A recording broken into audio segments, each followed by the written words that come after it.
وقتی از طریق هک گوشی شوهرم حقیقت خیانتش با دوستم رو کشف کردم، دنیام رو سرم آوار شد.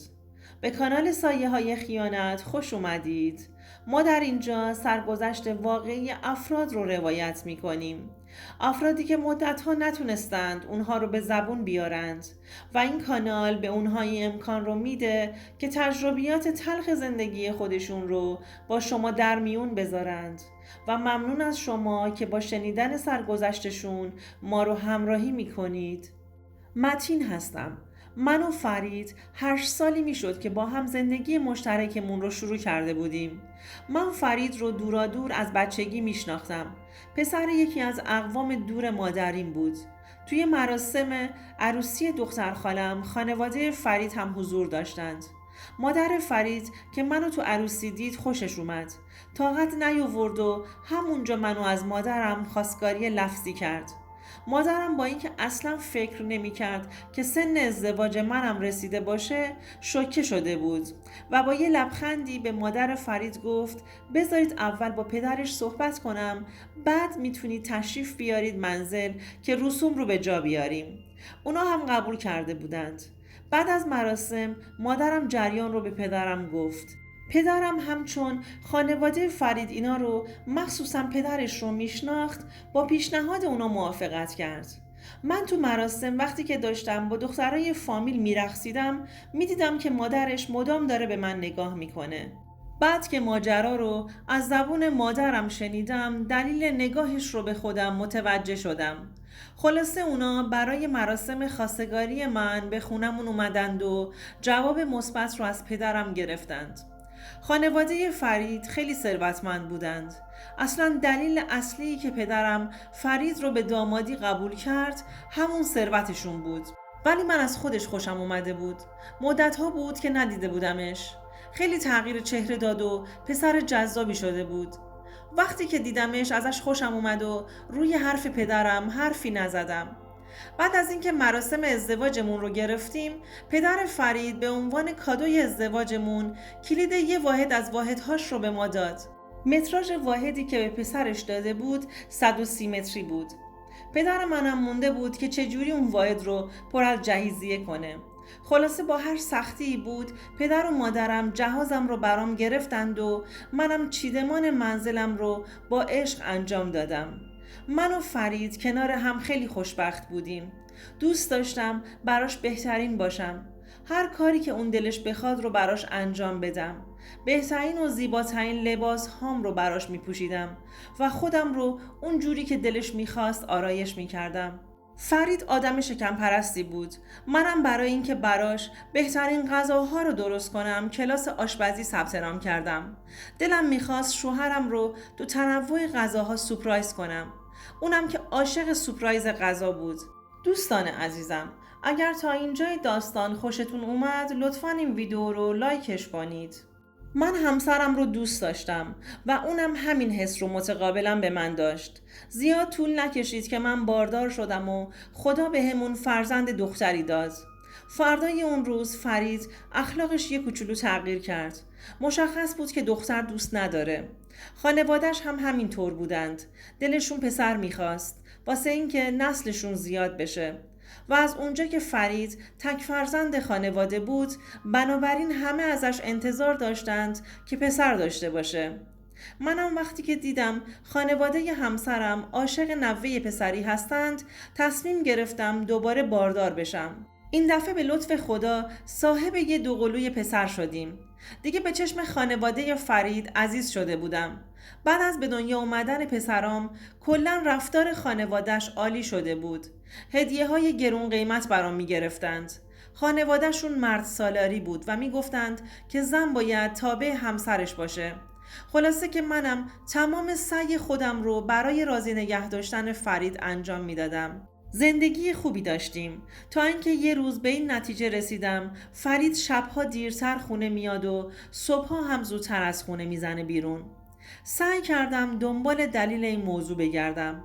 باشگاه ثبت نام کرده بود و جمعه ها با دوستاش برنامه طبیعت گردی میذاشت. به تیپ و قیافش هم خیلی اهمیت میداد. اما همه اینا توی یه مدت کوتاه پشت هم اتفاق افتاده بود و منم به خاطر همین مشکوک شده بودم، چون اصلاً اهل طبیعت رفتن نبود، اونم بدون خانواده. وقتی که ازش میخواستم منم باهاش برم، بچه ها رو بهانه میکرد و میگفت بچه ها کوچیک هستند و با ما اسیر میشند، تو بمون خونه و بچه ها رو نگه دار. جمع ما مردونه است و زنی بین ما نیست. منم رفیقهاش رو زیاد نمیشناختم. آخه 2 تا رفیق بیشتر نداشت. اونا هم که متأهل بودند و بدون خانواده هاشون بیرون نمی رفتند. با بقیه رفیقهای جدیدش آشنا نبودم. منم حرفش رو قبول می کردم و تو خونه می موندم و با بچه ها سرگرم می شدم تا شب بشه و فرید برگرده. وقتی هم که برمیگشت مدام سرش تو گوشی بود و چت می کرد. انگار اصلا من تو خونه نبودم. اصلا منو نمیدید. هر کاری می کردم به چشمش بیام و به هم توجه کنه، اما فایده ای نداشت. این کارش عصبی می کرد. دلم میخواست بدونم تو اون گوشی چه خبره که مدام در حال چت کردنه. از یه جایی شنیده بودم که میشه گوشی رو هک کرد. یهو این قضیه به ذهنم خطور کرد. دلم میخواست همین کار رو با گوشی فرید انجام بدم تا از محتویات چتهاش با خبر بشم و دلیل این همه تغییر رفتارش رو بدونم. تصمیم گرفتم که این قضیه رو پرسجو کنم. از هر جایی که فکرش رو بکنید که یه مقدار در زمینه هک گوشی اطلاعات داشته باشند سوال پرسیدم تا اینکه یاد گرفتم.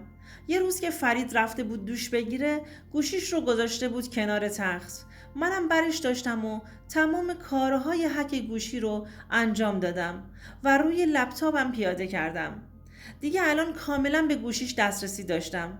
اول وارد تلگرامش شدم، اما هیچ پیامی نوشته نشده بود. متوجه شدم که تمامی پیام‌ها رو بعد از چت کردن پاک میکنه. سیستم رو بستم و گذاشتم کنار. اون روز به فرید گفتم که خیلی دلم هوای مادرم رو کرده و میخوام بچه ها رو ببرم اونجا. شاید شب موندم. از این حرفم استقبال کرد و گفت کار خوبی میکنی. اینجوری حال و هوات هم عوض میشه. بدون اینکه متوجه بشه لپتاپم رو گذاشتم زیر کالسکه بچه ها و بعدش راه افتادم. خونه مادرم به خونه ما فاصله چندانی نداشت. در حد چند تا کوچه بود. وقتی که رسیدم رفتم تو اتاق خودم. آخه مادرم بعد از ازدواجم به اتاقم دست نزده بود. دلش نیومد اتاقم رو تغییر دکور بده. قبل از اینکه وارد اتاقم بشم بچه ها رو تحویل مادرم دادم و خودم رفتم داخل اتاق و لپتاپم رو باز کردم و روی میز مطالعه‌ام گذاشتم. دیدم فرید تو تلگرام آنلاین هستش. شروع کرد به چت کردن. بعد از یه احوال پرسی خیلی صمیمی به طرف گفت که زنم امشب خونه نیست. برنامه چیه؟ شماره‌ای هم که باهاش در حال چت بود نه عکسی داشت نه چیزی. فقط به اسم یه آقا سیف شده بود. اونم در جواب چتش بهش گفت پس خونه نمون، بیا اینجا. بعد از اون دوباره چت ها پاک شد، اما من اون شماره رو برداشتم و حواسم بود که اگر چت می کنند همون لحظه پاکش می کنند. پس باید از چت ها عکس می گرفتم، چون بعد از اینکه سریع پاک می کنند نمیتونم این کار رو انجام بدم.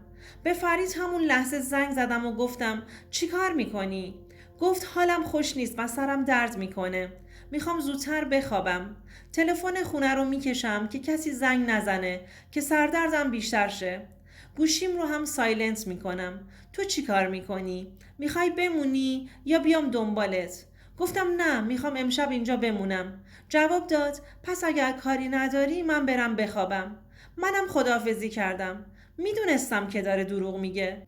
با اون زن که نمیدونم کیه قرار گذاشته بود. تا صبح خواب به چشمم نیومد. از چت هم خبری نبود. میدونستم کنار هم هستند، اما کاری از دستم بر نمی اومد. دلم میخواست پیداش کنم. کسی که زندگیم رو به هم ریخته و نابود کرده رو پیدا کنم و رسواش کنم. البته شمارش رو برداشته بودم، ولی پیش خودم میگفتم شاید طرف آشنا باشه و شمارم رو داشته باشه. مغزم دیگه کار نمیکرد. نمیدونستم چه کاری درسته و چه کاری غلط. فقط میخواستم زودتر این کابوس تموم بشه. فرید چطور دلش اومده بود با 3 تا بچه به من خیانت کنه؟ منی که هیچ چیز براش کم نذاشتم و همیشه سعی کردم براش بهترین باشم. اما اینا همه زیادیش بود. خوبی‌های من به فرید زیاد بود و اون ارزشش رو نداشت. تا خود صبح روی هم پلک نذاشتم. همش تو فکر این بودم که فرید الان کنار کی داره شبش رو صبح میکنه. صبح زود بچه ها رو گذاشتم خونه مامانم و با لپتاپم رفتم خونه. واسه مادرم بهانه گرفتم که پوشک بچه ها رو یادم رفت که بیارم. سریع خودم رو به خونه رسوندم. فضای خونه طوری بود که انگار دیشب رو تو خونه بودم. خط ملافه تختم همون جوری بود که خودم قرارش داده بودم. یعنی اگر خودش هم میخوابید و تخت رو مرتب میکرد باز هم من متوجه میشدم. دیگه شکم به یقین تبدیل شده بود. زنگ زدم به فرید و گفتم سلام کجایی؟ گفت شرکتم، جلسه دارم. زنگ نزن، نمیتونم حرف بزنم. سریع شماره دفترش رو گرفتم و از منشیش سوال کردم. اونم بهم گفت که آقا فرید جلسه هستش. اینجا رو مطمئن شده بودم و میدونستم که فرید تو جلسه گوشیش رو سایلنت میکنه. بهترین فرصت بود. از طریق لپتاپ با خط فرید تو تلگرام آنلاین شدم و به طرف پیام دادم. براش نوشتم عزیزم دیشب بهت خوش گذشت؟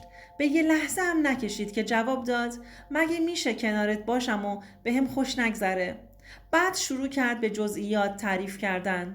از شب قبل منم که داشتم آتیش میگرفتم سعی کردم خودم رو کنترل کنم تا بتونم بیشتر ازش حرف بکشم. بهش گفتم دلت میخواد الان دوباره کنارم باشی تا دوباره لحظه هامون تکرار بشه؟ جوابی که داد خوشگم زد. برام نوشت مگه متین خونه نیست؟ یه لحظه موندم این کی بود که منو کامل میشناخت؟ بازم خودم رو کنترل کردم و گفتم نه از دیشب خونه مادرش مونده و پیام گذاشته امروزم میمونه. بعد از یک مکث کوتاه برام نوشت مطمئنی؟ اما من همین چند دقیقه پیش داشتم باهاش حرف میزدم و میگفت تو راه خونه هستش. وقتی اینو نوشت داغون شدم. چشام تاریک شده بود. کسی که خودش رو لو داده بود دوست صمیمیم بود.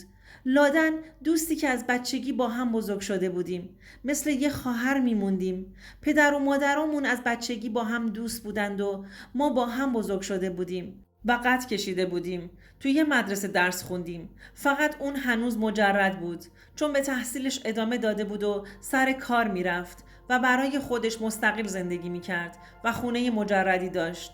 اما چطور ممکن بود که برای شوهر من دام پهن کرده بود و داشت از پشت بهم خنجر میزد؟ و چرا باید فرید با دوست صمیمی من به من خیانت میکرد؟ دلم میخواست هر دوتاشون رو نابود کنم. سریع از هر چتی که نوشته بود عکس گرفتم که پدر و مادرش نشون بدم. چتم رو باهاش تموم کردم. دوباره حرکت کردم رفتم خونه مادرم و کل جریان رو با مادرم در میون گذاشتم و ازش راهنمایی گرفتم. مادرم خشکش زده بود. از فرید و لادن چنین انتظاری رو نداشت. به هم گفت که با دوست پدرت که وکیل صحبت کن. منم با وکیل قضیه رو در میون گذاشتم و درخواست طلاقم رو دادم. وقتی که فرید و خانواده‌اش قضیه رو جویا شدن، با مدرکی که داشتم خیانت پسرشون رو به خودم ثابت کردم. اما فرید انگار براش مهم نبود و می گفت مرد اگر چند تا زن هم داشته باشه مهم نیست، ولی برای من مهم بود. نمیتونستم با مردی زندگی کنم که ماهها کنار کس دیگه بوده و فقط بهم دروغ میگفته و خیانت میکرده. کنار مردی که از بچه‌های کوچیک خودش هم خجالت نکشیده. کنار این مرد بودن یعنی حماقت محض و من هم اینجور آدم نبودم. پدر و مادرش وقتی که شنیدند خیلی ناراحت شدند و پسرشون رو سرزنش کردند. از این طرف هم خانواده لادن با شنیدن ماجرا دخترشون رو حسابی ادب کردند و به زور به عقد یکی در آوردند که دیگه نتونه مجردی زندگی کنه و هر کاری که دلش میخواد رو انجام بده.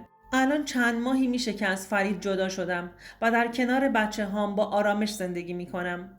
چون بچه ها شیرخواره بودند قاضی حضانت رو به من داد و من کنار اونا خوشحالم و از اینکه از یه آدم خیانتکار دور موندم خوشحال ترم.